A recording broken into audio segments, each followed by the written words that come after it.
ಇಷ್ಟು ಪ್ರೀತಿಯಿಂದ ಇಲ್ಲಿ ನಮ್ಮ ಮುಹೂರ್ತಕ್ಕೆ ಬಂದಿರೋದಕ್ಕೆ ಎಲ್ರಿಗೂ ತುಂಬ ಹೃದಯದ ಧನ್ಯವಾದಗಳು. ಈ ಸಿನಿಮಾದ ಟೈಟ್ಲ್ ಇನ್ನೂ ಇಟ್ಟಿಲ್ಲ, ಆದರೆ production number 1 Kiran sir produce ಮಾಡ್ತಿರೋದು, ಬಾಹುಬಲಿ ಅವರು ಡೈರೆಕ್ಟ್ ಮಾಡ್ತಿರೋದು. ಆ್ಯಕ್ಚುಲಿ ಯುದ್ಧಕಾಂಡ ಸಿನಿಮಾ ಶೂಟಿಂಗ್ ಪ್ರಾಸೆಸ್ಸಲ್ಲಿ ನನಗೆ ಬಾಹುಬಲಿ ಅವರು ಬಂದು ಒಂದು ಸಬ್ಜೆಕ್ಟ್ ಹೇಳಬೇಕು ಅಂತ ಹೇಳ್ತಾಯಿದ್ರು. ಟು ಬಿ ಫ್ರ್ಯಾಂಕ್, ಆ್ಯಕ್ಚುಲಿ ಅವರಿಗೆ ನಾನು ಒಂದು ಸುಮಾರು ದಿನ ನಾನು ಕಾಟ ಕೊಟ್ಟಿದ್ದೀನಿ, ಕಥೆ ಕೇಳಿದೆ. ಬಿಕಾಸ್ ಏನಪ್ಪ ಅಂದರೆ, ಪರಿಚಯ ಇರೋವಂಥ ಡೈರೆಕ್ಟ್ರು, ಗೊತ್ತಿರೋವಂಥ ಡೈರೆಕ್ಟ್ರು, ಅವ್ರಿಗೆ ನಾವು ಮಾಡಲ್ಲ ಅಂತ ಹೇಳೋಕ್ಕಾಗೋದು ಬಹಳ ಕಷ್ಟ.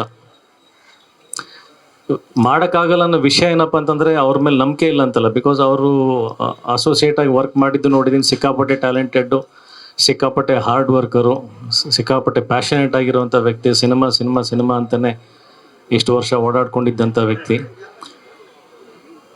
ನಾವು ಒಂದು ಸಿನಿಮಾ ಮಾಡಬೇಕಾದ್ರೆ ಆ ಸಿನಿಮಾ ಯಾವಾಗ ಮುಗಿಯುತ್ತೆ, ಯಾವಾಗ ರಿಲೀಸಿಗೆ ಹೋಗುತ್ತೆ, ಅದಕ್ಕೆ ಎಷ್ಟು ಟೈಮ್ ತೊಗೊಳುತ್ತೆ ಗೊತ್ತಿರಲ್ಲ. ಹಾಗಾಗಿ ಒಬ್ಬ ಡೈರೆಕ್ಟ್ರಿಗೆ ನಾವು ಕಥೆ ಹೇಳಿ ಅವರೊಂದು ನಿರ್ಮಾಪಕರನ್ನ ಹುಡ್ಕೊಂಡು ಬಂದಿರ್ತಾರೆ. ಆ ಪ್ರಾಸೆಸ್ ಇದೆಯಲ್ಲ, ಸಿಕ್ಕಾಪಟ್ಟೆ ಕಷ್ಟವಾದಂಥ ವಿಚಾರ ಅದು. ಆ್ಯಸ್ ಎ ಹೀರೋ ನಮಗೂ ಸಾಕಷ್ಟು ಇನ್ಸೆಕ್ಯೂರಿಟಿಗಳು ಇರ್ತವೆ. ತುಂಬ ಪ್ಯಾಷನೇಟ್ ಆಗಿರೋ ಡೈರೆಕ್ಟ್ರು ಅವ್ರ ಕಥೆ ನಮಗೆ ಇಷ್ಟ ಆಗಿಬಿಟ್ರೆ, ಒಂದು ವೇಳೆ ಅದಕ್ಕೆ ಸೂಕ್ತವಾದಂಥ ನಿರ್ಮಾಪಕರು ಇಲ್ಲದೆ ಇದ್ದಾಗ ಅದನ್ನು ಅವ್ರಿಗೆ ಹೆಂಗೆ ತಿಳಿಸಿ ಹೇಳೋದು? ಬಿಕಾಸ್ ಒಂದು ಮಗು ಥರ ಇರ್ತಾರೆ ಯಾವಾಗಲೂ ಡೈರೆಕ್ಟ್ರುಗಳು. ಅವರಿಗೆ ಪ್ರಾಕ್ಟಿಕಾಲಿಟೀಸ್ ಗೊತ್ತಿರಲ್ಲ. ಸಿನಿಮಾ ಪ್ರೊಡಕ್ಷನ್ ಹೇಗಾಗುತ್ತೆ, ಪ್ರೊಡಕ್ಷನ್ ಆದಮೇಲೆ ಬರುವಂಥ ರಿಸ್ಕ್ಗಳೇನು, ಅದನ್ನು ನಿಭಾಯಿಸೋದಕ್ಕೆ ಫೈನಲಿ ಒಂದು ದೊಡ್ಡ ಬಲವಾದ ಸ್ತಂಭ ನಿರ್ಮಾಪಕನೇ ನಿಲ್ಲಬೇಕಾಗಿರೋದು, ಬೇರೆ ಯಾರೂ ಅಲ್ಲ. ಅದನ್ನೆಲ್ಲ ತಿಳಿಸಿ ಹೇಳಿ ನಾವು ಅವ್ರಿಗೆಲ್ಲೋ ಒಂದು ಕಡೆ ನಾವು ಅವ್ರಿಗೆ ಬೇಜಾರು ಮಾಡಬಾರ್ದು ಅನ್ನೋದು ಒಂದೇ ಒಂದು ಉದ್ದೇಶದಿಂದ ನಾವೇನು ಮಾಡಿರ್ತೀವಿ, ಅದು ಭಾಳ ಒಂದು ಇರುಸುಮರಸಿರುತ್ತೆ. ಕಥೆ ಕೇಳಿದ್ರೇ ಒಂದು ಅರ್ಧ ಕಮಿಟ್ಮೆಂಟ್ ಆಗ್ಬಿಡುತ್ತೆ. ಯಾಕಂದರೆ ನಾವು ಕೂಡ ಹಸುವಿಂದ ಇರೋವಂಥ ಕಲಾವಿದರು. ನಾವು ಆ್ಯಕ್ಚುಲಿ ಭಿಕ್ಷಕರು. ಒಳ್ಳೆ ಕಥೆ ಬರಲಿ ಅಂತ ಬಕಪಕ್ಷಿ ಥರ ಕಾಯ್ತಾ ಇರ್ತೀವಿ. ಒಂದು ವೇಳೆ ಇಷ್ಟ ಆಗಿಬಿಟ್ರೆ ಬೇರೆ ಆಯಾಮಗಳು ಸರಿ ಹೋಗಲಿಲ್ಲ ಅಂದರೆ ಹೆಂಗಿಲ್ಲ ಅನ್ನೋದು, ಹೆಂಗೆ ಬೇಜಾರು ಮಾಡೋದು, ಇದು ನಮಗೆ ದೊಡ್ಡ ಸಮಸ್ಯೆ.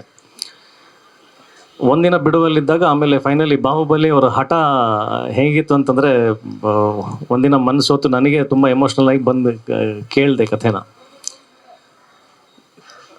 ನಾನು ಆಗಲೇ ಅಂದ್ಕೊಂಡಂಗೆ ಸಿಕ್ಕಾಪಟ್ಟೆ ಇಷ್ಟ ಆಗೋಯ್ತು. ಸಿಕ್ಕಾಪಟ್ಟೆ ಇಷ್ಟ ಆಗೋಯ್ತು. ಅಂದರೆ ನಾನು ಯುದ್ಧಕಾಂಡ ಓಕೆ ಹಿಂಗಾಗುತ್ತೆ, ನನ್ನ ಕ್ಯಾರೆಕ್ಟರ್ ಈ ಥರ ಜನ ಇಷ್ಟಪಡ್ತಾರೆ, ಇದಾದಮೇಲೆ ಯಾವ ಥರ ಸಿನಿಮಾ ಮಾಡ್ತೀವಿ, ಒಂದು ಕನ್ಸ್ಟ್ರಕ್ಷನ್ ಲೆವೆಲಲ್ಲಿ ಇರ್ತೀವಿ, ಅದು ಬಯಸದೆ ಬಂದ ಭಾಗ್ಯ ಥರ. ಓಕೆ, ಈ ಸಿನಿಮಾ ಆದಮೇಲೆ ಈ ಥರದ್ದು ಒಂದು ಕ್ಯಾರೆಕ್ಟ್ರು, ಈ ಥರ ಆಯಾಮಗಳು, ಒಬ್ಬ ಪರ್ಫಾರ್ಮರಿಗೆ ಪರ್ಫಾರ್ಮೆನ್ಸ್ ಮಾಡುವಂಥ ಎಲ್ಲ ಲಿಬರ್ಟಿ, ಅಂದರೆ ದೊಡ್ಡ ಗ್ರೌಂಡ್ ಇದೆ, ಏನು ಬೇಕಾದರೂ ಎಲ್ಲಿ ಬೇಕಾದರೂ ಕುಣ್ಕೊಂಡು ಆಟ ಆಡ್ಕೊಂಡು ನಾವು ಪರ್ಫಾರ್ಮೆನ್ಸ್ ಮಾಡ್ಬೋದು.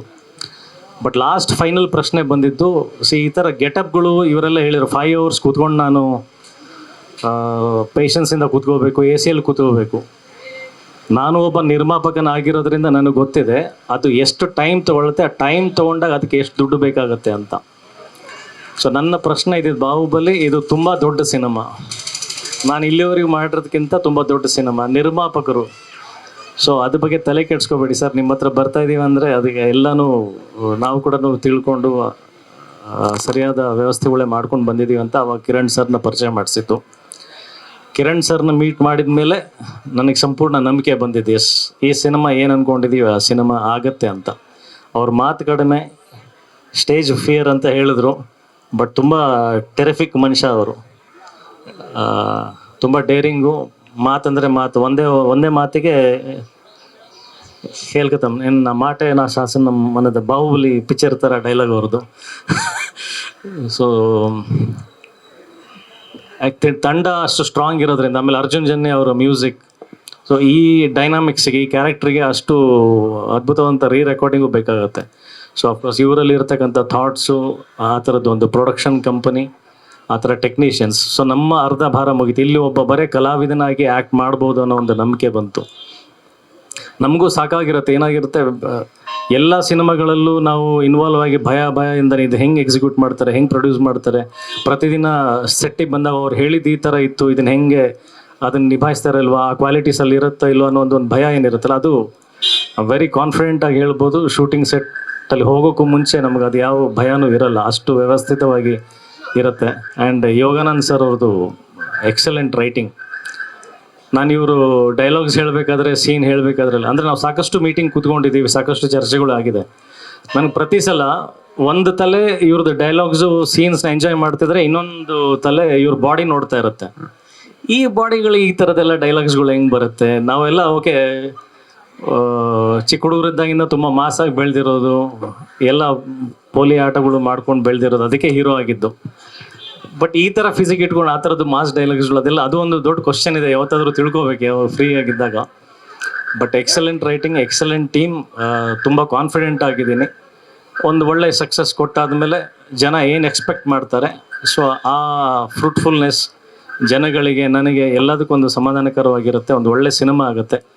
ಬಾಹುಬಲಿ ಅವ್ರು ಹೇಳ್ದಂಗೆ ಇದನ್ನು ಕನ್ನಡದಲ್ಲಿ ಮಾಡ್ತಾ ಇದ್ದೀವಿ. ಸಿನಿಮಾ ತಾನಾಗೆ ಹೋಗುವಂಥ ಎಲ್ಲ ಶಕ್ತಿ ಆ ಸಿನಿಮಾಗಿರಬೇಕು.